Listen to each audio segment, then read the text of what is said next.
Hello అందరికీ, మీరు చూస్తున్న ఈ వీడియో వచ్చేసి పైనాపిల్ ఫ్లేవర్ అండి. మీకు అక్కడక్కడ నేను లోపల క్రమ్ కోటింగ్ చేసిన ఎల్లో కనిపిస్తుందా? అదేంటంటే నేను లోపల ఫిల్లింగ్ వేసేటప్పుడు ఎమల్షన్ యాడ్ చేస్తానండి విప్పింగ్ క్రీమ్లోకి, టేస్ట్ వస్తుంది. వీళ్ళు ఇక్కడ ఎవరైనా సరే తక్కువ క్రీమ్లోనే కావాలి అనుకుంటారు కదా, సో అందుకనే పైన కూడా చాలా పల్చటి లేయర్ ఆఫ్ క్రీమ్ అప్లై చేసాను, అందుకే లోపల క్రమ్ కోటింగ్ అనిపిస్తుంది.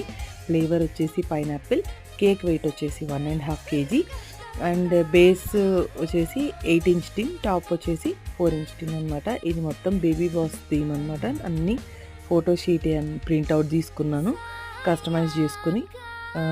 ఇంకా మీకు ఈ కేక్ ఎలా అనిపించిందో కామెంట్ చేయండి. ఇలాంటి మరిన్ని వీడియోస్ కోసం మీరు మన ఛానల్ని లైక్ చేయండి, షేర్ చేయండి, సబ్స్క్రైబ్ చేయండి. ఈ రోజుకుంటాను, బాయ్.